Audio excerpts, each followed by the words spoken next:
నమస్తే, welcome to prime debate. పేదలకు ఉపాధి కల్పించడం, పల్లెల్లో అభివృద్ధి పనులు పూర్తి చేయడం, ఇది ఉపాధి హామీ పథకం అసలు ఉద్దేశం. కాంగ్రెస్ హయాంలో చేపట్టిన ఈ పథకానికి మహాత్మా గాంధీ పేరు పెట్టారు. పేద కూలీలకు పని దినాలు కల్పించారు. ఒక రకంగా కరోనా కాలంలో ఈ పథకం పేద ప్రజలకు ఆసరాగా నిలిచిందనే చెప్పాలి. అంతా బాగానే ఉంది, కానీ ఈ పథకాన్ని మరింత అప్గ్రేడ్ చేయాలనుకున్నారు, మరింత పకడ్బందీగా నడపాలనుకున్నారు. మంచిదే, కానీ పేరెందుకు మార్చారు? మహాత్మా గాంధీ పేరెందుకు తీసేశారన్నది ఇప్పుడు పెద్ద ప్రశ్న. సరే, పేరులో ఏముందిలే అనుకుంటే ఉపాధి నిధుల విషయంలో రాష్ట్రాలు కూడా కొంత ఖర్చు పెట్టాలి అనడం ఏంటనేది మరో అభ్యంతరం. ఇది రాష్ట్రాల ఆర్థిక పరిస్థితిని మరింతగా దెబ్బతీస్తుందనేది విపక్షాల విమర్శ. మొత్తం మీద పేద ప్రజలకు పని కల్పించే పథకాన్ని నిర్వీర్యం చేస్తున్నారా అనే అనుమానాలు కలుగుతున్నాయి. అసలు ఎందుకు నిర్వీర్యం చేస్తున్నారు, ఎందుకు పేరు మార్చాలనుకుంటున్నారు, దీనిపైన చర్చిద్దాం. డిబేట్ లో పార్టిసిపేట్ చేస్తారు మనతో పాటు సంధ్యారెడ్డి గారు, టీపీసీసీ జనరల్ సెక్రటరీ, అలాగే కర్నాటి ఆంజనేయ రెడ్డి గారు, బీజేపీ సీనియర్ నాయకులు, అండ్ బండారు రామ్మోహన్ రావు గారు, రాజకీయ విశ్లేషకులు. నమస్తే అండి అందరికీ. ఆంజనేయ రెడ్డి గారు నమస్తే అండి. నమస్తే అమ్మా. నమస్తే ఆంజనేయ రెడ్డి గారు. మహాత్మా గాంధీ గ్రామీణ ఉపాధి హామీ పథకాన్ని నిర్వీర్యం చేసేందుకు కేంద్రం కుట్ర పన్నుతోందనేది కాంగ్రెస్ వాదన. అసలు ఎందుకు మారుస్తున్నారు, దీనికి గల కారణాలు ఏంటి వివరిస్తారు ఒకసారి? మీకు చర్చలో పాల్గొంటున్న బండారు రామ్మోహన్ రావు గారికి, మిగతా సోదరి జాయిన్ అయ్యారు, జాయిన్ అవుతారండి. ఓకే, వారికి, కాంగ్రెస్ ప్రతినిధికి అందరికి, వీక్షకులకి, ప్రేక్షకులందరికీ నమస్కారం. ఎన్డీఏ ప్రభుత్వం వచ్చిన తర్వాత ఇది ఒక మన్రేగా పేరే కాదు, చాలా సందర్భాల్లో కొన్ని సంస్థల పేర్లు మార్చడం జరిగింది. ఉదాహరణకి ప్లానింగ్ కమిషన్ ఉండేది. ప్లానింగ్ కమిషన్ ఈరోజు మనం ఏమంటున్నాము?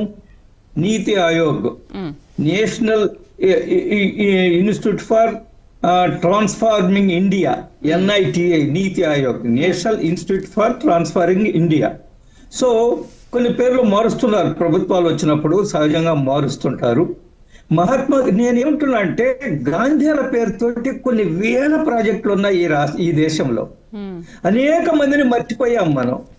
అనేక మందిని వాళ్ళ చరిత్రలో ఆ చరిత్ర లేకుండా పోతుంది.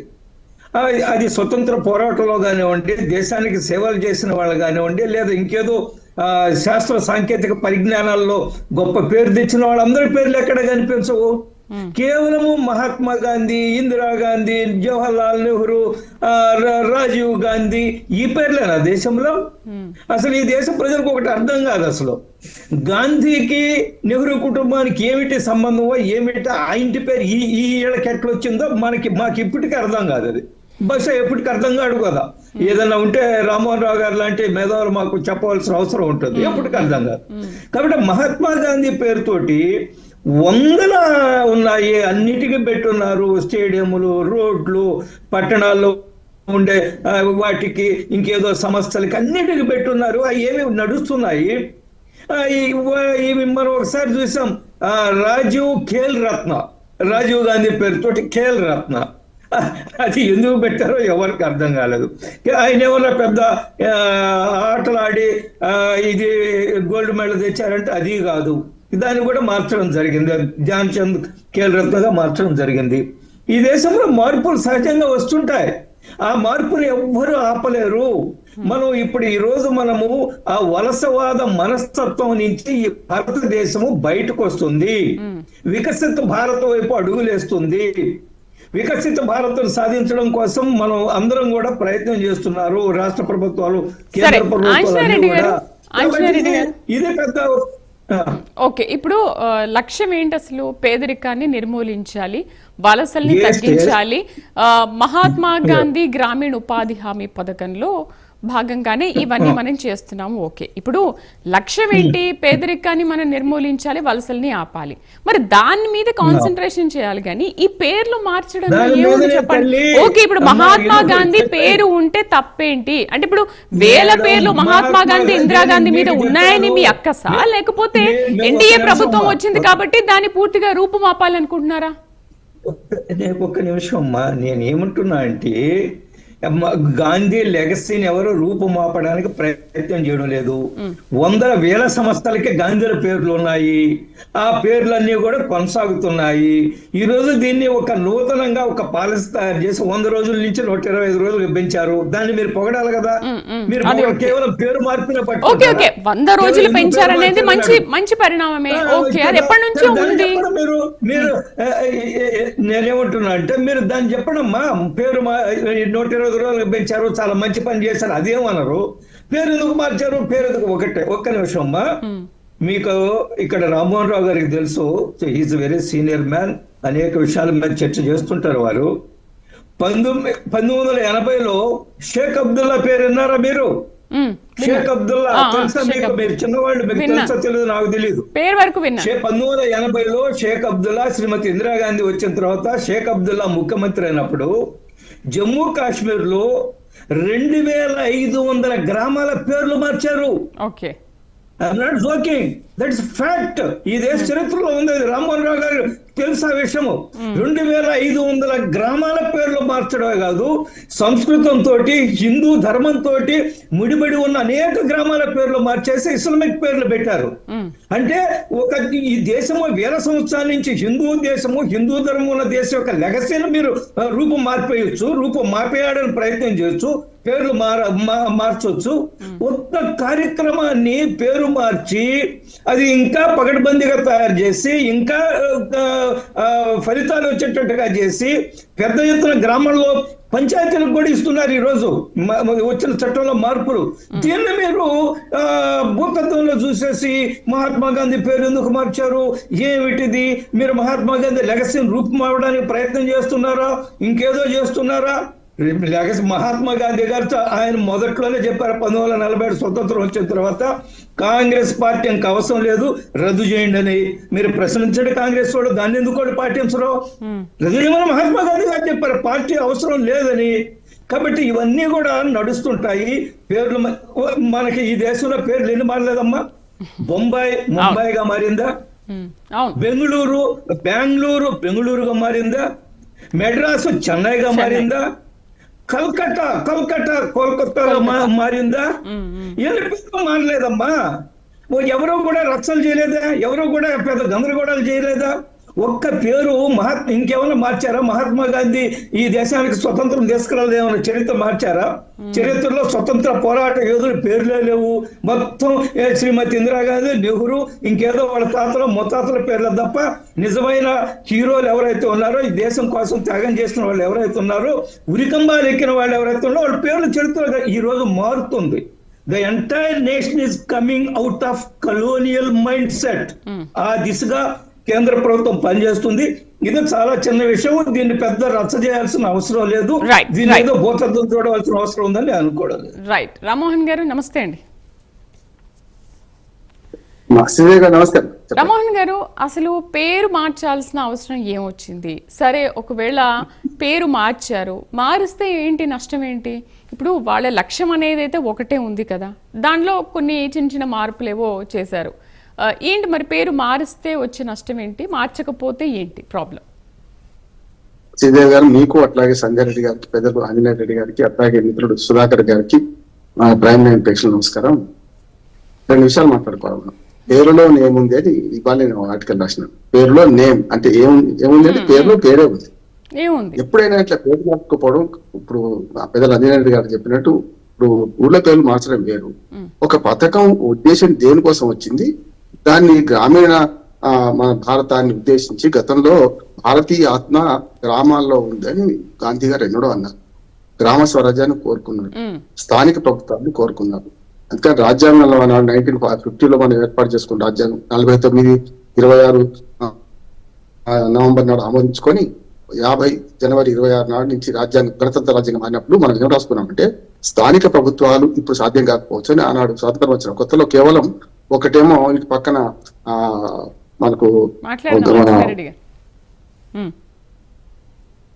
కేంద్ర ప్రభుత్వం, రాష్ట్ర ప్రభుత్వం, మధ్యన కాంక్రీట్ లిస్ట్ 3 చేసుకున్నాం. అక్కడ 2 ప్రభుత్వాలు అంటే, కానీ ఎప్పుడు గ్రామీణ ప్రభుత్వాలు ఏర్పాటు చేయలేదు. కానీ ఏమనుకున్నాం, మహాత్మా గాంధీ కలగానే గ్రామ స్వరాజ్యం రావాలంటే ఆదేశిక సూత్రాల్లో 40 ఆర్టికల్ 40లో స్థానిక ప్రభుత్వాలు, స్థానిక స్వపరిపాలన రాసుకున్నాం. ఎందుకు గాంధీ ఉద్దేశాలను మనం నెహ్రూ ప్రధానమంత్రి కాదు కానీ గాంధీ ఉద్దేశాలు అమలు కావాలంటే కొంత టైం తీసుకుందాం అనుకున్నాను. అంటే కొంచెం బేస్ లైక్ తీసుకుంటే నేను ఇక్కడికి వస్తాను. అట్లాగే 1952లో గ్రామీణ అభివృద్ధి కేంద్రాలు అంటే సామాజిక అభివృద్ధి కేంద్రాలు అని చెప్పి మనకు సిడిపి వాళ్ళు అనేవాళ్ళు. దానిలో బ్లాక్ ఆఫీసులు ఉండేవి గతంలో. అంటే ప్రజాప్రతినిధులు ఉండకపోయేది, బ్లాక్ ఆఫీసులు బీడీఓ ఉండేవాడు. 1959లో మనకు 3 అంచెల ప్రభుత్వం చేసుకుంటూ పంచాయతీ సమితిలు ఏర్పడ్డాయి ఈ బ్లాకుల స్థానంలో. కనుక పంచాయతీ సమితికి అధ్యక్షుడు స్థానిక ప్రభుత్వాలను మెల్లమెల్లగా బలోపేతం చేసుకుంటే 73-74లో మనకు 74 రాజ్యాంగ సవరణ, 91-92లో చూసుకుంటే రాజీవ్ గాంధీ గారు మొదలు పెట్టారు. పివి నరసింహారావు గారు దమనం చేసి చాలా మంది రాజీవ్ గాంధీ తీసుకొచ్చారంట, కాదు ఆలోచన రాజీవ్ గాంధీది అమలైంది, పివి నరసింహారావు గారి హయాంలో అమలైంది 73-74 రాజ్యాంగ సవరణ. 2005లో 3 మంచి చట్టాలు వచ్చినాయి. అప్పుడు కమ్యూనిస్టులు కాంగ్రెస్ సంకీర్ణ ప్రభుత్వం ఏది మొత్తం UPA 1 గవర్నమెంట్, అందులో 2005లో 3 మంచి చట్టాలు వచ్చినాయి. అందులో మహాత్మా గాంధీ ఉపాధి హామీ పథకం ఏదైతే రోజ్గార్ యోజన ఉందో ఈ రోజ్గార్ యోజనకు ముందస్తుగా ఇది రాకముందు రాజీవ్ గాంధీ గారు నేను వార్డు మెంబర్ గా, సర్పంచ్ గా, ఎంపీపీ ప్రెసిడెంట్ గా స్థానిక ప్రభుత్వంలో 20 ఏళ్ళు ప్రజాప్రతినిధి ఎన్నికే చేసిన కనుక చెప్తున్నాను. 92లోనే మన జవహర్ రోజ్గార్ యోజన వచ్చింది. అప్పటిదాకా గ్రామాలకు ₹1 లేదు. రాజీవ్ గాంధీ వచ్చేదాకా ₹1 గ్రామాలకు ₹1 ఎవడు ఇవ్వలేదు. డైరెక్ట్ గా అకౌంట్ తెరిచి JRYలో ఇచ్చే జవహర్ రోజ్గార్ యోజన. తర్వాత 2005లో ఈ చట్టంలో ఏమైందంటే మనం ఉపాధి గ్యారంటీ వచ్చింది. అప్పుడు గ్యారంటీ లేదు. ఉపాధి గ్యారంటీ చట్టం ఒకటి, మహిళలకు గృహహింస వ్యతిరేక చట్టం ఒకటి, సమాచార హక్కు చట్టం ఒకటి. 3 2005లో UPA గవర్నమెంట్ UPA 1లో కమ్యూనిస్టుల మద్దతు ఏర్పడదు కనుక కమ్యూనిస్టులు ఎట్లా చెప్తే అట్లా విన్నారు కనుక ఆనాడు మంచి చట్టాలు వచ్చినాయి. ఈ 3 ఒకటి నిర్వీర్యం అయిపోయింది. ఉపాధి మనకు ఏమంటారు, మనకు సమాచార హక్కు చట్టం ఉన్నా లేని లెక్కనే, వాడు ఎవడు వేస్తలేడు, సమాచార కమిషన్ లేరు, ఉంటే కూడా తీర్పులు రావు, మనకు అటువంటివి రావు. ఒక ఉద్దేశం చెప్తున్నాను. అట్లాగే మన గృహహింస వ్యతిరేక చట్టం ఉంది కానీ దాన్ని వాడుకోవడానికి చాలా వైఫల్యాలు ఉన్నాయి, చూస్తున్నాం మనం. దానికి ఒక కమిటీలు పత్తరు పెట్టేసి అది కూడా పోయింది. ఇప్పుడు ఉన్నది ఏమన్నా అమలు అవుతుందంటే ఇది ఒకటి ఉండే. దీన్ని పేరు మార్చడం తప్పడతాడు నేను, కానీ మౌలిక మార్పులు ఏమైనా చేసిండ్రా అని అడుగుతున్నాను. అంజనేయులు గారు చెప్పారు 125 అంటే 100 నుంచి 125 రోజులకు పరిమితి పెంచారు. అసలు ఉన్నోడికే దిక్కు లేకపోతే ఈ 125 పందినాలు ఎక్కడి అంటున్నాను. ఇప్పుడు చూడండి, కూలీ రేటు ₹247 ఉన్నాయి. నేను పేరు మార్పును వ్యతిరేకిస్తున్నాను. పేరు మార్పు ఏదైనా కానివ్వండి, మౌలికమైన మార్పులు 3-4 అడిగినమ్మా. ఇందులో ఆ 3-4 మారినాయా లేవన్న అన్న తర్వాత మిగతా మాట్లాడుతున్నాం. మొట్టమొదటి మేము అన్నం ఏంటంటే ఉపాధి హామీల్లో కూలీ రేట్లు తక్కువ ఉన్నాయి. మనకి ఎప్పుడో ₹130, ₹120 నుంచి మొదలైంది. ఇప్పుడు మొదలై 2005 కదా, 20 ఏళ్ల తర్వాత 2 దశాబ్దాల తర్వాత ₹100 కూలీ 247 అంటే సరిపోతుందా? ఇవాళ ₹1000 పెట్టండి, ఎవడు పని మనిషి దొరుకుతాడు మీకు. ఏది గ్రామీణ కూలీలో గ్రామీణ వ్యవసాయ కూలీ ఒక్క రోజుకి ₹1000 తీసుకుంటున్నాడు. మీరు ₹247 ఖరీదు పెడితే ఎట్లా? నెంబర్ 1 అదొకటి. 125 పందిరలు ఎక్కడ కనిపిస్తున్నారు? 100కే దిక్కు లేకపోతే 125 అంటున్నారు. ఘనంగా రాసుకోవచ్చు చట్టంలో, కానీ లాభం లేదు. అక్కడ చట్టం కూడా కాదు, చట్టంలో రాసుకోలేవాడు, కేవలం రూల్స్ లో రాసుకున్నారు. మూడోది అతి ముఖ్యమైనది ఏమంటున్నానంటే గ్రామీణ ఉపాధి పథకంలో చాలా వరకు నష్టపోయింది ఎవరు? రైతులు. ఎందుకంటే రైతులకు కూలీ దొరకకుంటాయి, కూలీ రేట్లు పెరిగి రైతులు అంటున్నారు. దాని పరిష్కారం కూడా మాలాంటి వాళ్ళని ఏం చెప్పినామంటే మీరు వ్యవసాయ రంగానికి 50% నిధులు కేటాయించండి. సన్నకారు చిన్నకారు రైతులకి, భూస్వాములకు వద్దు, 5 ఎకరాల లోపల ఉన్న రైతులకు ఈ మొత్తం ఉపాధి హామీ పథకాన్ని సగం అనుసంధానం చేయమన్నాం. మొత్తం కూడా అనలేము. ఎందుకన్నామంటే సగం ఎందుకంటే అనుసంధానం చేయమన్నామంటే మొత్తం చేస్తే అటు రైతు ఇటు ఏది ఉపాధి హామీ కూలీలు అట్లాగే ఉపాధి హామీ అధికారులు కలిసిపోయి కుమ్ముక్కై చెయ్యకుండా పని జీతాలు చెల్లిస్తారు. ఇప్పుడు గతంలో మనకు మోడీ గారు ఏమన్నారు? ఇది పొక్కలు పొడిచే పథకం, గుంతలు తవ్వే పథకం అన్నారు. ఆ కాన్సెప్ట్ లో తప్పు ఉంది అంటున్నాను. గుంతలు తవ్వే పథకం కాదు, గ్రామీణ ఆర్థిక వ్యవస్థను అది ఎవరైనా చేయనియండి బ్రహ్మాండంగా అభివృద్ధి చేసిన పథకం ఇది మన మన్రేగా. ఎందుకంటే గ్రామంలో డబ్బులు ఆడితే మన శ్రీదేవి గారు కొన్ని మన ఆర్థిక అంశాలను కూడా లెక్కలు తీసుకోవాలి. గ్రామంలో ఒక ₹100 కూలీ దొరికిందంటే ఆ ₹100 రాత్రి కల్లా ఖర్చు పెడతాడు గ్రామీణ కూలీ. బాగా డబ్బులు కూడా ఖర్చు పెట్టాడు. రోజుకు 10,000 సంపాదించేవాడు ₹10 కూడా ఖర్చు పెట్టాడు. కానీ రోజుకు ₹100 సంపా 100 ఖర్చు అయిపోతుంది. అంటే ఇది GST రూపంగా మళ్ళీ వస్తున్నాయా లేవా మనకు? అంటే గ్రామీణ ఆర్థిక వ్యవస్థను పెంపొందించడంలో మన్రేగా మంచి పాత్ర పోషించింది. మీరు కేవలం కరోనా అన్నారు 2005 కరోనా ఎక్కడ 2005 ఒకటే 2 మాటలు, ఎందుకంటే మనం పూర్తి చేసినాక వాళ్ళే మాట్లాడియండి, నాకు మళ్ళీ అవకాశం ఇచ్చినా లేకుండా. ఎందుకంటే బేస్ లైన్ చెప్తున్నాను. 2005 నుంచి అంటే 2008 ప్రపంచ ఆర్థిక సంక్షోభాన్ని ఎదుర్కొన్నప్పుడు మనం బతికినాం కదా. 2005లో ఈ పథకం వచ్చింది. 2019లో ఏది మనకు కరోనా కష్టకాలంలో కూడా ఆదుకున్నది. మూడోది ఏమంటున్నా అంటే గ్రామీణ ఉపాధి హామీ పథకాన్ని రైతులకు అంటే వ్యవసాయ కూలీలకు అనుసంధానం చేస్తే అప్పుడు గ్రామంలో వ్యవసాయ పనులు కూడా జరిగేవి కదా, వ్యవసాయ పనులకు కూలీలు దొరకలేదంటే ఒక చిన్న మార్పు చేశారమ్మా. 60 రోజులు వ్యవసాయ పనులు ముమ్మరంగా ఉన్నప్పుడు దీన్ని తీసేస్తామన్నారు. కానీ దేశమంతా ఇంటికి తీసుకోవడం వల్ల నెల్లూరులో సన్నాలు పండుతాయి, నెల్లూరులో ఒక రకమైన పంటల సాగు ఉంటది, తెలంగాణలో ఒక రకంగా ఉంటది, ఉత్తర భారతదేశంలో మనకన్నా 2 నెలల వెనుక కాలం అవుతుంది. ఈ 60 రోజులు దేనికి అనుసంధానం చేసిండ్రు?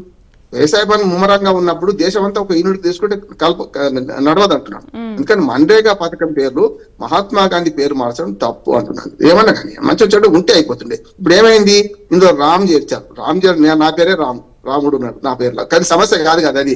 ఇప్పుడు అది పలకడానికి కూడా ఇబ్బందిగా ఉన్నదా మాకు? సార్ చూడండి ఈ పేరులో ఏముంది చూడండి మీరు, ఎంత పలకడానికి ఇబ్బంది ఉందంటే అది జీవి రామ్జీ చూడండి. అంటే మళ్ళీ బీజేపీ మార్క్ చూపెట్టాను. నేను అంజనేయుడు గారిని పెద్దలు గౌరవిస్తాను, కానీ ఇక్కడికి వచ్చే కల్లా జీవి రామ్జీ ఏంటి? మహాత్మా గాంధీ మన్రేగా మంచి బ్రహ్మాండంగా ఉన్నాక ఓ పేరు కరెన్సీ నోట్ల మీద మహాత్మా గాంధీ పేరు ఉన్నది, ఫోటో ఇస్తున్నాం కదా, దాన్ని కూడా తీసేద్దాం. మరి నేను కాదంటలేదు, గతంలో కాంగ్రెస్ నాయకులు దుర్మార్గంగా గాంధీ కుటుంబం పేరు చెప్పి దానికి సంబంధమే లేదు, గాంధీ కుటుంబానికి కాంగ్రెస్ వాళ్ళకి సంబంధమే లేదు. మాట్లాడితే హైదరాబాద్ లో ఇప్పుడు రాజీవ్ గాంధీ ఇంటర్నేషనల్ ఎయిర్పోర్ట్ అని పెట్టింది, అప్పుడు పెట్టుకున్నారు వాళ్ళు ఎక్కడ ఉండాలి మాకు దమ్మని. ఎందుకంటే కొన్ని పేర్లు ఉండని అంటే నష్టమే లేదు. ఇప్పుడు కొత్తగా పేర్లు పెట్టుకుందాం, అటల్ బిహారీ వాజ్పేయి పేరు మీద బ్రహ్మాండమైన అటల్జీ సర్కార్ మన సడక్ యూనిట్ పెట్టుకున్నాం, స్వర్ణపూజ విద్యార్థుల ఆయన బ్రహ్మాండంగా తయారు చేసిండు. ఇట్లాంటివి ఏమంటే పాత పేర్లు తీసేయకండి. పాలకులు మారుతారు, ప్రభుత్వాలు శాశ్వతము, ప్రభుత్వాలు కొంచెం సమయం పాటించి పాత పేర్లు ఉంటే జమ్మూ కాశ్మీర్లో ఏం జరిగిందో మా అందరికి సారానికి తెలుసు. కానీ అదే పొరపాటు మనం కొనసాగిద్దామా? ఇప్పుడు అక్కడ ముస్లిం పాలకులు చేసిన పని మనం చేద్దామా? తప్పు కదా అంటున్నాను.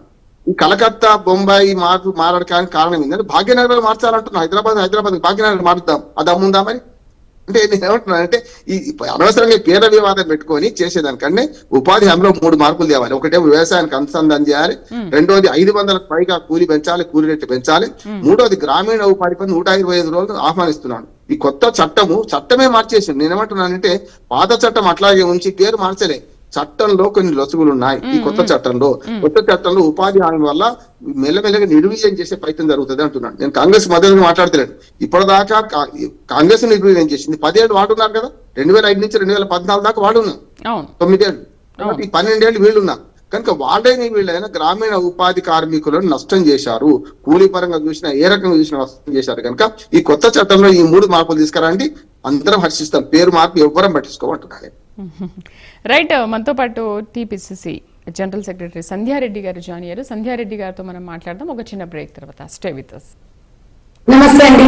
సంధ్యారెడ్డి గారు, అసలు ఇప్పుడు ఈ బిల్లుని పేరు మారుస్తే మీకు వచ్చిన సమస్య ఏంటి? అంటే అక్కడ కేవలం గాంధీ పేరును తొలగిస్తున్నారని దాన్ని తప్పుపడుతున్నారా, లేకపోతే 40% భారం అనేది రాష్ట్రంపై పడుతుందని అనుకుంటున్నారా?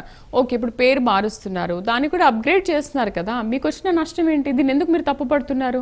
ఒకటమ్మా, గాంధీ గారు ఒక జాతిపిత, కాంగ్రెస్ పార్టీ ప్రతినిధి గారు. మనం అందరం ఇది కొన్ని చరిత్రలు మార్చాలనుకున్నా కూడా ఒప్పుకోలేరు. చరిత్ర కాంగ్రెస్ పార్టీకి ఒక 32 సంవత్సరాల చరిత్ర ఉంది, బీజేపీ పార్టీకి ఒక 70 సంవత్సరాలు ఉంది. మనం చేయాల్సిన పనులు చాలా ఉన్నాయి. పేర్లు మార్చుకుంటూ పోవడం అనేది పైచాచి ఆనందం తప్ప దాని వల్ల ప్రజలకు వచ్చేది ఏమి లేదు, ఒప్పుకునేది ఏమి లేదు. బీజేపీ పార్టీ వల్ల చెప్తున్నాం. మేము అనేది ఏంటంటే ఎన్నో ఉద్యమాల ఫలితంగానే ఈ అత్యంత ప్రతిష్టాత్మకంగా తీసుకున్న నిర్ణయం ఈ ఉపాధి పథకం అని. దానికి పేరు మార్చితే తప్పేంది అని అంటే అది దేశంలో ఇప్పుడు గ్రామీణ ప్రాంతాలలో ఎంతో ఉపయోగకరమైన స్కీమ్. ఈ పథకం ద్వారా ఎంతో మంది లబ్ధి పొందుతున్నారు. దీని ద్వారా మేమే మొత్తం అంత దేశంలో అన్ని మేమే ఉన్నాం, అన్ని మేమే చేసిస్తాం అంటే కొన్ని విషయాలని కంపల్సరీ మనం మాట్లాడాల్సిన అవసరం ఉంది. మేము అనేది ఏంటంటే అమ్మా, ఏదేమున్నా మనము ఇప్పుడు బీజేపీ గవర్నమెంట్ ఇది 3వసారి అధికారంలోకి వచ్చింది కేంద్రం. మనం ఇచ్చిన హామీ చాలా ఉన్నాయి. డీజిల్ పెట్రోల్ ధరలు ఉన్నాయి, దాని మీద ఒక మాట మాట్లాడదు. సంవత్సరానికి 2 కోట్ల ఉద్యోగాలు దేశవ్యాప్తంగా దాని మీద మాట్లాడాలి. అంటే ఈ పథకం అనేది ఈ బాధ్యతల నుంచి తప్పుకోవాలని ఒక కుట్ర పనుతుంది అనేది ఇవాళ దేశంలో అనేక మంది అయోమయ పరిస్థితిలో ఉన్నారు. పేరు మార్చడం తప్పుగా, పేరు మార్చడం నష్టం ఉందంటే కొన్ని మనము జీవితాలను సాధించినట్టుగా భాగ్యనగరం దాన్ని ఎవరు మార్చలేదు. కొన్ని పథకాలని కొన్ని పేర్లు అలా ఉంటేనే బాగా అనిపిస్తుంది అని ఏమంటుంది. సరే, ఇప్పుడు వాళ్ళ మాట చూపించుకోవాలని అనుకుంటున్నారు. సరే, ఇప్పుడు మహాత్మా గాంధీ ఉన్నప్పటి నుంచి 2005లో ఆ చట్టం వచ్చింది. అక్కడ నుంచి మహాత్మా గాంధీ గ్రామీణ ఉపాధి హామీ పథకం అని పెట్టుకున్నారు. ఓకే, ఇన్ని రోజులు నడిచింది. ఇప్పుడు మీరు చెప్తున్నారు కదా 3 సార్లు ఎన్డీఏ ప్రభుత్వం అధికారంలోకి వచ్చింది అని చెప్పేసి, మరి వాళ్ళ మార్కును చూపించుకోవడానికి పెడుతుందని అనుకోవచ్చు కదా. అయితే మీరు పేరు మార్పు ఒకటే చూస్తున్నారా? పోనీ పేరు మార్పు ఒకటే ఉంటే దాంట్లో ఓకే, బట్ మీ డిమాండ్స్ ఏంటనేవి కూడా వివరించాలి కదా వాళ్ళకి. మీ డిమాండ్స్ ఏంటి? ఒక పేరు మారుస్తున్నారు, మీరు ఏం చేయాలనుకుంటున్నారు? అప్గ్రేడ్ అంటే ఏం చేస్తున్నారు? నేను ఒకటే చెప్తున్నానమ్మా, ఇవాళ పేరు మార్చిండ్రు, రేపు పథకాన్ని మారుస్తారు, దాని నీరు అంటే దాన్ని పక్కకు అనే విషయాన్ని కూడా పక్క కూడా తోయొచ్చు. మనం ఈ రోజు ప్రశ్నించకపోతే ఎట్లా ప్రశ్నించని చెప్పండి. మేము ఏది చేసినా కాంగ్రెస్ పార్టీ అనేది త్యాగాల కుటుంబం అమ్మ. ప్రజలకు నిజంగా మెయిన్ గా గ్రామీణ ప్రాంతాల్లో ఇది మంచి పథకం.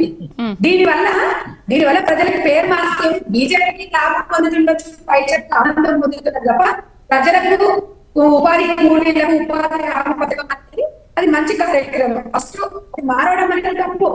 మేము మారుస్తామండి, మాకు రాజ్యాంగం మాకు కల్పించిన హక్కు మేము ఎక్కడ వేస్తామంటే అది చెల్లదు. మేము ఇవాళ బీజేపీ పార్టీకి ఒకటే చెప్తున్నాం, చేయాల్సిన పనులు చాలా ఉన్నాయి, ఎన్నో ఉన్నాయి. ఎన్నో మహిళలు జరుగుతున్న అరాచకాలు, ఆ విషయాలలో కొన్ని లొసకులు ఉన్నాయి, దాన్ని సవరించండి. ఎన్నో కార్యక్రమాలు ఉన్నాయి, చిన్నపిల్లల మీద అత్యాచారాలు జరుగుతున్నాయి, చైల్డ్ లేబర్ పెరిగిపోతున్నారు. ఇలాంటి కార్యక్రమాల మీద మీరు కాన్సన్ట్రేషన్ పెట్టాలి. కానీ ఒక జాతిపిత మీద జాతిపితని పక్కకు ఆ పేరు మారుస్తేనంత మాత్రాన మీరు చేసే స్కీమ్స్ మీకు ఇది మీరు ఒక రాజకీయంగా మీరు ఆనందం పొందుతుండొచ్చు, కానీ అది ప్రజలకు వచ్చేది ఏముండదు. మారిస్తే ఏమైతుందంటే చరిత్రను మార్చేస్తావమ్మా. కొన్ని కార్యక్రమాలు కొన్ని ఉన్నప్పుడు అవి చరిత్ర నిలిచిపోవాలి. మేము అనేది ఏంటంటే వాళ్ళు ఎంతసేపటికి ప్రతిదీ దేవుడు మీరు చెప్తే మేము చెప్పిన దేవుడిని వీళ్ళు మొక్కాలి ప్రజలు. మేము ఏం చేసినా హిందువులు అంటే అందరం హిందువులు రాముడిని పూజించాలి, ఇంకెవరిని పూజించవద్దు అనే విధంగా ఈ రోజు బీజేపీ ప్రభుత్వం కుట్రపడుతుంది. మేము అనేది ఏంటంటే ఏ కార్యక్రమాలు చేసినా ప్రజలకు అనుకూలంగా చేయాలి.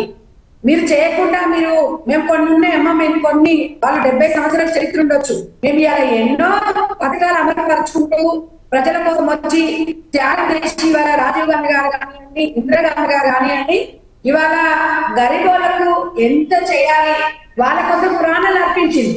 అలాంటి వ్యక్తులని మరి ఇవాళ గాంధీ గారి దగ్గర ఒక జాతి మీద పేరు మారిస్తే వీళ్ళకి వచ్చిన మరి లాభం మీద చెప్పమనండి. సరే మాకు నష్టం అని మీరు అడుగుతున్నారు కదా, మరి బీజేపీ గవర్నమెంట్ ప్రశ్నిస్తుంది. ఆ పేరు ఉంటే నష్టం ఏం జరుగుతుంది అనేది కూడా ప్రజలకు చెప్పాలి. అది వాళ్ళకి జవాబుదారీ ఉండాలి. కానీ మేము ఇది మార్చి మేము పెడుతున్నామంటే మేము కొన్ని మోడీ గారు చేసిన కొన్ని పథకాలు ఉన్నాయి, మేమేం అనట్లేదు కదా, ప్రజలకు ఉపయోగపడాలి అంటుంది. ఫస్ట్ మేము అనే ఆన్సర్ ఏంటంటే కాంగ్రెస్ పార్టీ నిరసన వ్యక్తం చేస్తారు. ఎందుకంటే ఒక్కటమ్మా ఒక్క నిమిషం, వీళ్ళు ఏమనుకుంటున్నారంటే ఇంకా జీవితంలో ఓటు చోరీ దాని గురించి ఒప్పుకోరేలే. ఇక ఇలాంటి పథకాలు చేసి ఈ ఓటు చోరీ చేసేసి తెలంగాణ ఇప్పుడు ఉన్న దేశంలో ప్రజల మీద మొత్తం రూస్తున్నారు అన్నమాట. అవి నిజంగా అలాంటి రాదు. ఇలాంటి పథకాలు చేసుకుంటూ ప్రజల మీద భారం మోపుతూ ప్రజలు పక్కతో పట్టిస్తూ ఓటు బ్యాంకు వాడుకోవడానికి తప్ప. ఓకే, ఇప్పుడు 40% భారం రాష్ట్రం పైన పడుతుందనేదేనా మీ బాధ? 40% రాష్ట్రం పైన పడుతుందనేదా మీ బాధ? పేరు మన తెలంగాణ రాష్ట్రం ఒకటే కాదు, ఏ రాష్ట్ర ప్రభుత్వాలైనా కూడా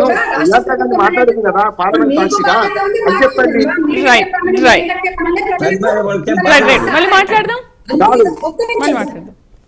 సార్ ఒక్క నిమిషం, నేను మీరు మాట్లాడినట్టు మాట్లాడలేదు. నేను అనేది ఏంటంటే రాష్ట్రంలో ఉన్న ఆదాయం రాష్ట్ర ప్రజలకే ఉండాలి. కేంద్ర ప్రభుత్వానికి మనం ట్యాక్స్ కడుతున్నామమ్మా, మన బాధ్యత. ఎవరు ఇవాళ మీరు నేను కలిస్తే అందరం కలిస్తేనే రాష్ట్ర ప్రభుత్వానికి ట్యాక్స్ కడుతున్నాం. ఎవరింట్లో నుంచి తీసుకొచ్చి ఇవ్వట్లేదు. డెఫినెట్ గా అడిగే రైట్ మీకుంది, నాకుంది, ప్రతి ఒక్క పౌరునికి ఉంది. ఎందుకు అడగమండి? అన్ని మేమే చేస్తాం, అన్ని మేము ఎట్లా చెప్తా తినాలి, దేవుడిని మొక్కాలి, గుళ్ళలో ఉండొద్దు, ఇది చెయ్యొద్దు, ముస్లింలు మనుషులు గారు వాళ్ళు అది కాదు అంటే మీ ఇష్టం వచ్చినట్టు ఆటలు ఆడతారా? ప్రతి ఒక్కరికి రాజ్యాంగం స్వేచ్ఛనిచ్చింది, స్వేచ్ఛగా బ్రతకాలి, స్వేచ్ఛగా ఉండాలని. కానీ మీరు చెప్తే మాట్లాడదాం. టైం లేదు, మళ్ళీ మాట్లాడదామా. యాప్ నాయకులు డాక్టర్ సుధాకర్ గారు మనతో పాటు జాయిన్ అయ్యారు. నమస్తే అండి సుధాకర్ గారు. సుధాకర్ గారు, మహాత్మా గాంధీ గ్రామీణ ఉపాధి హామీ పథకాన్ని వికసిత్ భారత్ గ్యారంటీ ఫర్ రోజ్గార్ గా మార్చారు. అసలు ఎందుకు మార్చాల్సిన అవసరం ఏముంది? మీ ఒపీనియన్ ఏంటి దీనిపైన? ఇంతకుముందు అక్కడ ఉన్న ప్యానల్ ఆంజనేయ రెడ్డి గారు, సంజయ్ రెడ్డి గారు, రామోహన్ గారికి అందరికీ నమస్తే. అలాగే ప్రేక్షకులందరికీ కూడా. ఇది యాక్చువల్గా నేను ఇంతకుముందు మనకి రామ్మోహన్ గారు టచ్ చేశారు. యాక్చువల్గా దీనికి బ్యాక్గ్రౌండ్ ఊరికి నేను మొదలు పెట్టలేదు. ఇదేదో గాంధీ గారి పేరు మీద నుంచి మొదలుపెట్టింది కాదు ఇది. దాంట్లో ఆయన ఆత్మ ఉంది. ఎందుకంటే గ్రామ స్వరాజ్యం, తర్వాత శ్రమ గౌరవం, స్వావలంబన మీద ఆయన ఆలోచన విధానాల మీద పెట్టింది కాబట్టి గాంధీ గారు పెట్టారు. ఊరికినే రాలేదు దాని పేరు.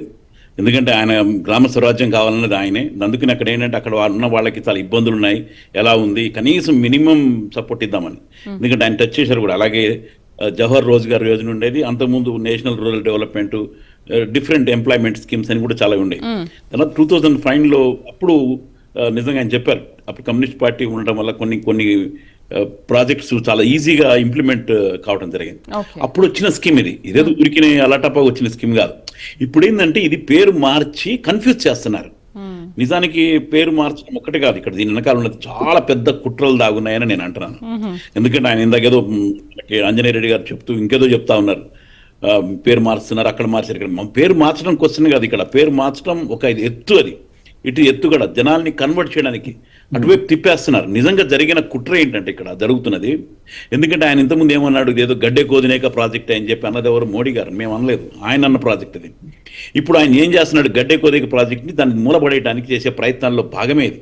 దానికి ఏదో రామ్ పేరు పెట్టారు, జీబీ రామ్ పేరు పెట్టారు, మిక్స్ చేసిన ఇక్కడ 125 చేశామని చెప్తున్నారు. కానీ దొడ్డిదారిన మళ్ళీ ఏం చేస్తున్నారు ఇక్కడ చాలా క్లారిటీగా క్లియర్గా అర్థమవుతుంది ఏంటంటే, దొడ్డిదారిన మళ్ళీ జేబులు కొడుతున్నారు. అంతకుముందు ప్రాజెక్టుకి లిమిట్ లేదు. ఎంత అంటే అంతా ఈ రోజ్గార్ యోజనల మీద ఎంత చేసినా కానీ పంచాయతీ నుంచి వెళ్తాయి అన్ని. ఇక్కడ నుంచి రోజుకు చిన్న కింద పనులు చేసి చూడటం, అక్కడి నుంచి వెళ్ళేది. ఎంత వెళ్ళినా పని చేసేవాళ్ళు. ఎప్పుడు చేసేవాళ్ళు? పనులు లేని టైంలో, అగ్రికల్చర్ పనులు లేని టైంలలో అక్కడ పని దినాలు కల్పించుకొని చేసేవాళ్ళు. ఎందుకంటే అగ్రికల్చర్ పని జరుగుతున్నప్పుడు ఎవరు కూడా దీనికి రారు. ఎందుకంటే ఇచ్చేది 200-300 రూపాయలకి ఎవరు రాడు. అగ్రికల్చర్ దాంట్లో 1000 రూపాయలు, 800-1000 రూపాయలు వస్తాయి కాబట్టి ఆ టైంలో ఉండేది ఫెయిల్యూర్, అది అవుద్ది. కానీ ఇప్పుడు జరుగుతుంది ఏంటి, government is going to decide ఏ టైంలో ఇవ్వాలి అన్నది. అంటే చాలా పెద్ద ఎత్తున. అలాగే 40% సుధాకర్ గారు, ఒకప్పుడు ఈ పథకం బానే ఉంది, కానీ ఇప్పుడు ఈ పథకం నిర్వీర్యం అయిపోయింది అని అంటారా? పని దినాలు ఎక్కువగా కల్పించినప్పటికీ కూడా దాని అమలు విధానం సరిగ్గా లేదంటారా? అది చెప్తున్నాను ఇప్పుడు. ఎందుకంటే దీన్ని 40% కూడా రాష్ట్రాలు ఎందుకు భరించాలి? ఎందుకంటే 42% GST నుంచి మనకి వెళ్తుంటే, మనం లక్షల కోట్లు కడుతుంటే మనకు వచ్చేది 40% కూడా రావట్లేదు మన డబ్బుల నుంచి. మనం రూపాయి కడితే 40 పైసలు రావట్లేదు మనకి. పని సెస్ పేరు మీద దొడ్డిదారిన 15 పైసలు మళ్ళీ కొట్టేస్తున్నారు. అవన్నీ కొట్టేసుకుంటూ మళ్ళీ రాష్ట్రం మీద మరి భారం పెంచడమే కదా ఇది రాష్ట్రం మీద భారం కాదా? నిజానికి మనకి పక్కన ఉన్న రాష్ట్రం మాట్లాడలేదు. ఆయన ఇక్కడ కాంగ్రెస్ గవర్నమెంట్ మాట్లాడింది, మిగతా వాళ్ళు మాట్లాడుతున్నారు. కానీ నిజానికి బీజేపీ ప్రభుత్వ పాలిత రాష్ట్రాలు కూడా ప్రాబ్లం ఇది. 40% ఎందుకు కట్టాలి మనం? ఎందుకు రాష్ట్రం 125 పెంచడం ఎందుకు? దొడ్డిదారి 40% కొట్టించడం ఎందుకు? రాష్ట్రాలకు మళ్ళీ పని భారమే కదా. అందులో పనులు టైంలో ఏంటి? అంతకుముందు డిస్ట్రిక్ట్ చేసేది ఎవరు? పంచాయతీలు నిర్ణయం చేసేది. ఏ రోజుల్లో మీకు మన్రేగా ఉండాలి అనేది, అంటే ఇప్పుడు పనికి ఇది ఎందుకు ఎప్పుడు ఉండాలనేది. ఇప్పుడు government is going to decide it. Central government is going to decide ఎప్పుడు ఏమి ఇవ్వాలన్నది. మీరు అది దాంట్లో కొద్దిగా చదువుతుంటే నేను నిన్న కొన్ని పాయింట్స్ చూశాను. అది చాలా దారుణం. ఇది కన్వర్ట్ చేస్తున్నారు. పేరు మార్చేసి అది పేరు మార్చారని గొడవ చేసి కన్ఫ్యూజ్ చేసేసి, అసలు దీంట్లో చాలా పాయింట్స్ ఉన్నాయి. 40% ఎందుకు పెట్టాలి రాష్ట్రాలు? వై? ఆల్రెడీ మేము కట్టే డబ్బుల్లో 42 పైసలే మనకు, 40 పైసలే మనకు వస్తుంటే, సెస్ పేరు మీద కొట్టేస్తుంటే, ఇంకా వేరే ట్యాక్స్ల మీద కొట్టేస్తుంటే రాష్ట్రాల మీద మళ్ళీ ఒక భారం ఎందుకు పెడుతున్నారు? మళ్ళీ 125 రోజులు పెంచామని చెప్పి కనపడటానికి బాగుంది 125 రోజులని. మరి 40% ఎవరు కట్టాలి? ఎందుకు రాష్ట్రాలు కట్టాలి?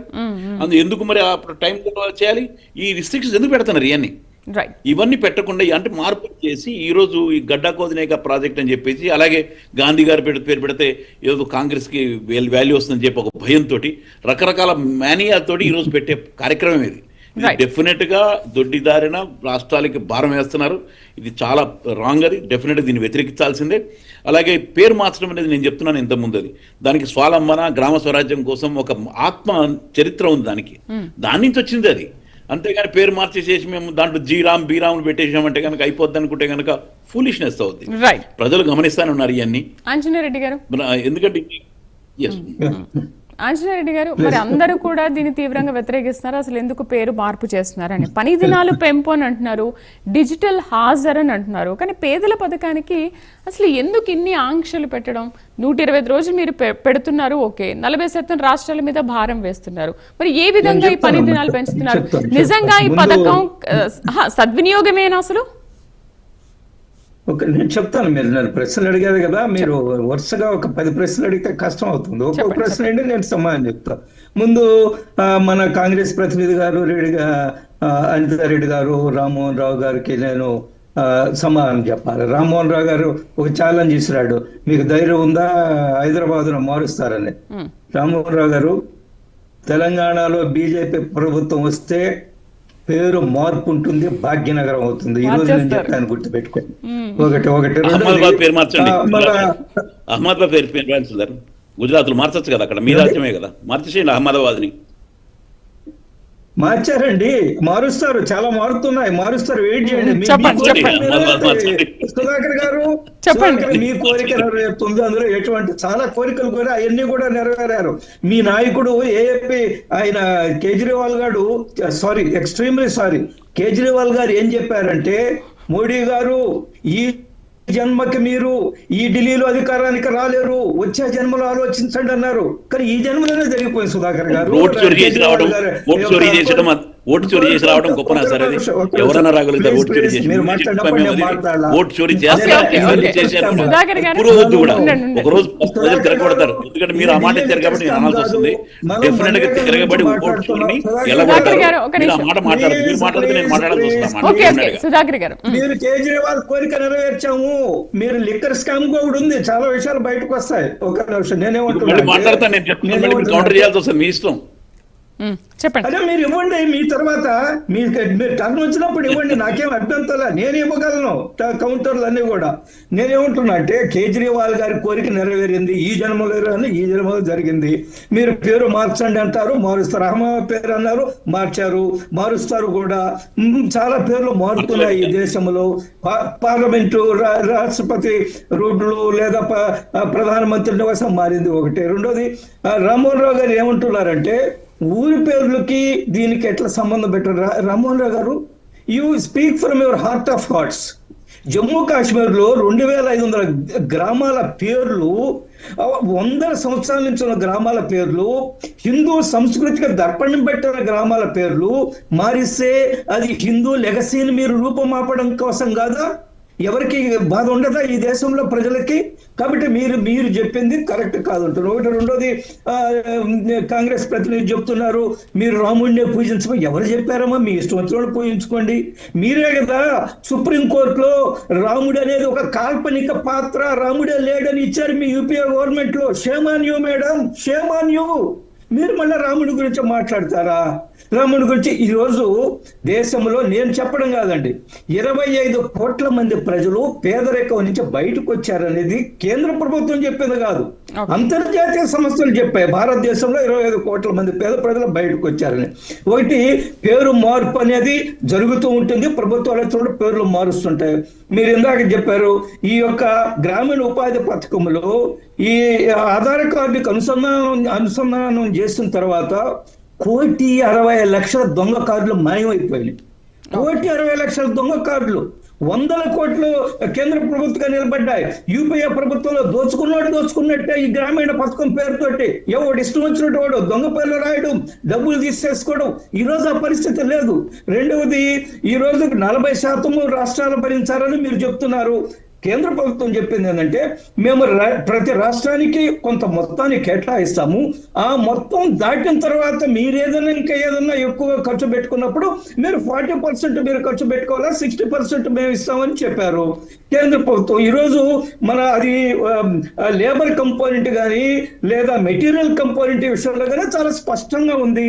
పక్కన బందీగా జరపాలా, ఎక్కడ కూడా లీకేజీలు ఉండకూడదు, డబ్బులు దుర్వినియోగం కాకూడదు, రాజకీయ నాయకులు ఇష్టం వచ్చినట్టు దోచుకోకూడదు. యూపీఏ 10 సంవత్సరాల్లో ఎన్ని స్కాములు మనం చూసామో, స్కాముల పేర్లు ఈ రోజు మనకు గుర్తులో A to Z స్కాములు నడిచాయి. మన కాంగ్రెస్ ప్రతినిధి గారికి అన్ని తెలుసు. ఇది ఒకటి. రెండో, సుధాకర్ గారు ఒక మాట అన్నారు, ఏమన్నారు? కొట్టేశారని. What is that language mister Sudhakar గారు? కొట్టేసేది ఏంది? ఇది ఏమైనా నేషనల్ హెరాల్డా? సోనియా గాంధీ, రాహుల్ గాంధీ కలిసి 2,000 కోట్లు కొట్టేయడానికే? ఏమిటి? ప్రభుత్వం ఈ రోజు 50 లక్షల కోట్లు ఖర్చు పెట్టి జాతీయ రహదారులు ఏర్పాటు చేస్తుంది. ఎయిమ్స్ అనేక all India institute of medical science వస్తున్నాయి. ప్రధానమంత్రి ఆరోగ్యశ్రీ కింద ప్రతి కుటుంబానికి 5 లక్షలు ఇస్తున్నారు. ఇవన్నీ ఎక్కడి నుంచి వస్తాయి? ఒకటి. రెండోది, ఎన్డీఏ ప్రభుత్వం వచ్చిన తర్వాత రాష్ట్రాలకు డివల్యూషన్ ఆఫ్ ఫండ్స్ 30% నుంచి 42% పెంచారు. కాబట్టి ఈ రోజు రాష్ట్రాల బాధ్యత కూడా ఉంది. వాటిల్లో కూడా కేంద్ర ప్రభుత్వమే కాదు, జిఎస్టీ వచ్చింది, ఆదాయాలు పెద్ద ఎత్తున పెరుగుతున్నాయి. దేశంలో అనేక రాష్ట్రాల ఆదాయం, మన రాష్ట్ర ఆదాయం పెరిగింది, తెలంగాణ. ఒకటి. రెండోది, ఓట్ చోరీ. సంబంధం లేని సబ్జెక్ట్ మాట్లాడారు. అమ్మ కాంగ్రెస్ ప్రతినిధి గారు, మీ తెలంగాణలో 28 లక్షల ఓట్లు తొలగించారు తెలుసమ్మా? ఎవరు చెప్తే? మను సింఘ్వి వచ్చి హైదరాబాద్ లో కూర్చొని, మీ పార్టీ నాయకుడు రాజ్యసభ సభ్యుడు వచ్చి ఇక్కడ 28 లక్షల ఓట్లు దొంగ ఓట్లు ఉన్నాయని చెప్తే 28 లక్షల ఓట్లను తొలగించిన తర్వాత మీరు గెలిచారమ్మా. మీకు ఓట్ చోరీ కాదు, మీరు దేశాన్ని చోరీ చేశారు. మీరు దేశాన్ని అమ్మడానికి ప్రయత్నం చేశారు. దాన్ని ప్రధానమంత్రి నరేంద్ర మోడీ గారు ఆపుతున్నారు. మీరు ఆపారు.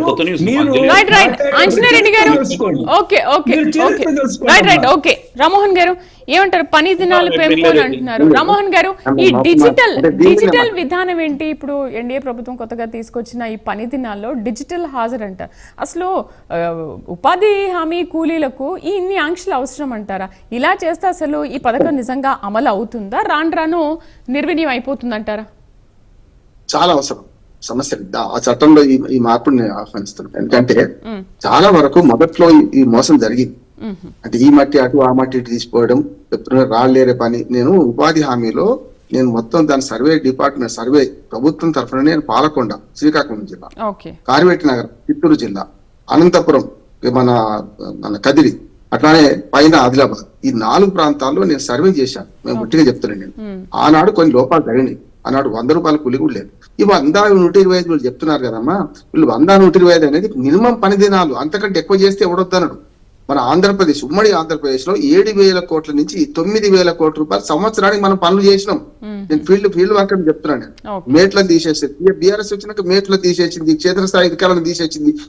ఈ టీఆర్ఎస్ వచ్చినాక తెలంగాణలో మొత్తం నిర్వీర్యం చేసింది. అంతకుముందు కూడా చెప్తున్నాను, ఉమ్మడి ఆంధ్రప్రదేశ్ లో 7,000 నుంచి 9,000 కోట్ల రూపాయలు మన ప్రభుత్వం, మన ఉమ్మడి ఆంధ్రప్రదేశ్ వాడుకుంది. దేశంలో ఎక్కడా లేని నిధులు వాడుకున్నది. అవినీతి కూడా జరిగింది. అంటే చాలా వరకు తప్పుడు రాతలు చేశారు. అందుకనే డిజిటల్ పేమెంటే కాదు. ఇప్పుడు తెలిస్తే అందరూ, నేను ఇక్కడ ఢిల్లీలో కూర్చొని మన్రేగాలో కూర్చుంటే మీరు ఒక ఊళ్ళో చిన్న పల్లెటూరు జరిగిన పని డిజిటల్ గా చూడొచ్చు. ఇప్పుడు ఉన్నది, అది ఆల్రెడీ రూల్ ఉన్నది. ఇప్పుడు కొత్తగా ఏం లేదు, చాలా రోజుల నుంచి నడుస్తున్నది. అది అట్లాగే నడుస్తున్నది. అంటే మనం పని క్షేత్రస్థాయిలో ఏం జరుగుతుందని మన ఊరు పేరు, ఆ ప్రాంతం పని పేరు కొడితే అక్కడ లైవ్ టెలికాస్ట్ జరుగుతుంది. లైవ్ టెలికాస్ట్ చేయమని కూడా ఉన్నది, చూడొచ్చు మనం. ఇప్పుడు దానికి అదనంగా ఇప్పుడు డిజిటల్ గా హాజరు పెట్టారు. లేకపోతే ఏమైంది, చాలా తప్పుడు పేర్లు, దొంగ పేర్లు రాసుకొని చేశారు. చూసాను మన్రేగాలో, గతంలో మన్రేగాలో డైరెక్ట్ పేమెంట్ ఉండే. పోస్ట్ ఆఫీస్ లో చేసిన తర్వాత మేము ఎప్పుడు సర్వే చేసేవాళ్ళం, ఏ డిపార్ట్మెంట్ లో అవినీతి ఎక్కువ ఉందంటే అన్ని పోలీసు, మున్సిపాలిటీ, రెవెన్యూ, ఇవన్నీ చెప్పేవాడు, పంచాయతీ. చివరికి ఏ దానిలో తక్కువ వచ్చేది అవినీతి అంటే పోస్ట్ ఆఫీస్ లో అవినీతి లేదనే మాట వచ్చేది. కానీ మన్రేగా నిధులను పోస్ట్ ఆఫీస్ మరలించినాక సబ్ పోస్ట్ మాస్టర్లు, బ్రాంచ్ పోస్ట్ మాస్టర్లు అరెస్ట్ అయ్యి జైలు పోయింది అంటున్నాను. ఎక్కడ డబ్బు ఉంటుంది ఇక అక్కడికి కాదు. నేను సంజయ్ గారు ఏమన్నారంటే, నేను పేర్ల మార్పు దాన్ని అనలే. ఈ 4 పట్టణాల పేర్లు చెప్తాను. జమ్మూ కాశ్మీర్ లో చేసిన దుర్మార్గం కరెక్టే. తోటోడు తొడగోసుకుంటే మనం మెడ కోసుకుందామా అని నేను అంటున్నాను. వాడు తప్పు ఒప్పుడు కాదు కదా, వాడు చేసిన తప్పు. నిజంగా హిందూ పేరు చాలా మార్చేశారు. ఇప్పటికి కూడా మనకేమొస్తుంది, పాలమూరు అంటే మహబూబ్నగర్ జిల్లా అనుకుంటాం, ఇందూర్ అంటే మన నిజామాబాద్ జిల్లా అనుకుంటాం, ఎలిగాందుల అంటే కరీంనగర్ జిల్లా అనుకుంటాం. మనకి ఇప్పటికి కూడా బ్రిటిష్ వాళ్ళు పెట్టే పేర్లు మార్చలేం కదా. గుత్తి పేరు ఎందుకు మార్చారు అంజనేయ రెడ్డి గారు? గూటియా, గుత్తి మార్చం. ద్రోణాచలం అంత అద్భుతమైన ఎందుకు మార్చారు మీరు? ద్రోణాచలం కదా, ద్రోణ్ కాదు కదా. అందుకని నేను పేర్ల మార్పులు ఇది ఇంకో పక్కదారి పట్టించడం అంటున్నాను. నేను 3 మార్పులు చేశాను ఇందులో. ఈ 3 తప్పుడు మార్పులు అంటున్నాను నేను. ఒకటేమో నిధులు తగ్గించారు, నెంబర్ 1. రెండోది ఏం చేశారు, 125 రోజులు పేరు పెంచారు కానీ మనం 160, 170 రోజులు వాడుకున్నాం ఉమ్మడి ఆంధ్రప్రదేశ్లో. ఇప్పుడు వాడుకుంటలేదు. దానికి కారణం ఏంటి? నిధుల కొరత. ప్రభుత్వాలు మారే నిధుల కొరత రెండు ఉన్నాయి. కేంద్ర ప్రభుత్వం ఈ 12 ఏళ్లుగా గతంలో కాంగ్రెస్ ప్రభుత్వంలో ఇష్యూ చేసిన నిధులు కూడా దీనికి వాడలేదు. ఎప్పుడు ఏ సంవత్సరం 6 సంవత్సరం లెక్కలు ఉండే కావాలని చెప్తాను నేను. రెండోది కూడా చెప్తున్నా ఏంటంటే ఇప్పుడు జరిగే దానిలో 40-60% ఇంకా దుర్మార్గం. మీరు అందరు పట్టుకుంటలేదు. సంజయ్ రెడ్డి గారు కానీ పార్టీ పరంగా మాట్లాడుతున్నారు కానీ పార్టీ పరంగా మాట్లాడకండి అమ్మా. నేనేమంటున్నాను, ఇందులో ఏం లోపాలు జరిగింది? ప్రియాంక గాంధీ గారు బ్రహ్మాండంగా చెప్పింది కదా అసెంబ్లీలో, మన పార్లమెంట్ లో. దాన్ని పట్టుకోండి. ఇప్పుడు ఎంతసేపు ఓటు ఇంకో దిక్కు పోతుంది, డైవర్షన్ పోతుంది. ఉపాధి హామీ పథకాన్ని పేరు మార్చారు. ఇవాళ పేరు చూడండి, అన్ని పేర్లు లోక్ భవన్, రాజ్ భవన్ తీసి లోక్ భవన్ పెడితే నేను మీ అవకాశం ఇస్తాను. నేను ఏమంటున్నా, లోక్ భవన్ తీసి రాజ్ భవన్ తీసి లోక్ భవన్ పెడితే ఏదో కింగ్స్ వేర్ తీసి ఇంకేదో చేస్తే లాభం లేదంటున్నాను. ఇది కాదు చేయాల్సిన పని, మౌలికమైన మార్పులు చేయాలి. ఇప్పుడు పేరు ఒక మాట, మన్రేగాలో మహాత్మా గాంధీ ఎంప్లాయ్మెంట్ గ్యారెంటీ ఉంది కదా, దీన్ని ఎంత దుర్మార్గంగా పేరు మార్చని చూడండి. ఇప్పుడు చూడండి, Viksit Bharat guarantee for Rozgar and Ajeevika. ఈ సంస్కృత పదాలు ఏంది, ఈ అర్థం కాని పదాలు హిందీ రుద్దరం ఏంది? దేశవ్యాప్తంగా హిందీ రుద్దరా, సంస్కృతం రుద్దరా? మీరు ఇంగ్లీష్ లో మంచి పేరు ఉంది కదా, తమిళనాడు వాటి రేపు అభ్యర్థులు చెప్తారు, కష్టం కదా. అందుకని పేరు కాదు, నేను 3 అభ్యంతరాలు చెప్తున్నా. ఒకటి, మీరు బడ్జెట్ పెంచండి. రెండోది, రాష్ట్ర ప్రభుత్వానికి బాధ్యత లేదు, మీరే మీ కేంద్ర ప్రభుత్వం పూర్తి పథకం అమలు చేయాలి. అట్లాగే మనకు ఉపాధి హామీ పథకాన్ని వ్యవసాయం అనుసంధానం చేయాలి. ఒకటేమ్మా, పార్టీ పరంగా మాట్లాడొద్దంటే 100% పద్ధతిగానే మాట్లాడతాము. ఇది కాంగ్రెస్ ప్రభుత్వంలో ఇది ఫస్ట్ ఈ పథకం తీసుకొచ్చింది కాంగ్రెస్ ప్రభుత్వం. నువ్వెవరయ్యా చెప్పడానికి? నీ అంతర్గత విషయం నువ్వు చెప్పుకో, మా విషయాన్ని మాట్లాడుకుంటావు. మేము అనేది ఏంటంటే, ఇవాళ రాష్ట్ర ప్రభుత్వాల మీద బాగా మోపుతున్నాం అంటే, ఎస్ రాష్ట్ర ప్రభుత్వాలు కేంద్ర ప్రభుత్వాన్ని ట్యాక్సీలు కడుతున్నాం. మోడీ ఇంట్లో నుంచి ఏం తీసుకొచ్చి ఇస్తలేరు, బీజేపీ గవర్నమెంట్ వాళ్ళ ఇంట్లో నుంచి తీసుకొచ్చి ఇస్తలేదండి. ఇవాళ 100% అడిగే టైం మనకు ఉంది. రాష్ట్ర ప్రభుత్వాల మీద భారం మోపుతున్నామంటే ప్రతి ఒక్క పౌరు మీద భారం పడుతుంది. అది మనం ఆలోచించాలి. నేను ఒకటే అడుగుతున్నాను, ఇదే బీజేపీ గవర్నమెంట్ జిఎస్టీలోకి డీజిల్ పెట్రోల్ ధరలు తీసుకొస్తుందని ఫస్ట్ టైం మోడీ గారు చెప్పలేదని, మరి దాని మీద ఎందుకంటే మీరు ఆలోచన చేయరు? దాని మీద ఎందుకంటే ప్రజలకు మరి ఇది డీజిల్ పెట్రోల్ అనేది ఇక్కడ రైతులకు కానివ్వండి, సామాన్య ప్రజలు ప్రతి ఒక్కరు వస్తుంది. దాని మీద ఆసక్తి చూపండి, దాని మీద ఆలోచించండి. అది లేకుండా పథకాల పేర్లు మార్చేసి మేమే ఎరగబెడుతున్నాం, మేమే చేస్తున్నాం. మీరు ఏం చేసినా ఒక తెలంగాణ రాష్ట్ర ప్రభుత్వమే కాదు, దేశంలో అన్ని రాష్ట్ర ప్రభుత్వం మీద ఈ బాధ్యత పెరుగుతుంది. ఇప్పుడు వీళ్ళందరికీ కూడా బాధ్యత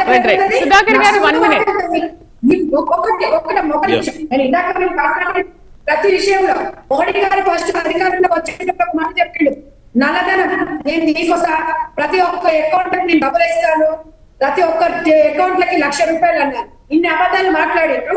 వీళ్ళు పథకాలను మారుస్తారా అమ్మా? పథకాలు మారుస్తున్నప్పుడు మనం అడిగి అడగలేదని ప్రశ్నించకపోతే ఈ పథకాన్ని నీరు గార్చే ప్రయత్నం కూడా చేస్తారు. ప్రతి ఒక్కరు మాకు బాధ్యతగా మాట్లాడాల్సిన అవసరం ఉంటుంది. సుధాకర్ గారు 1 minute. సుధాకర్ గారు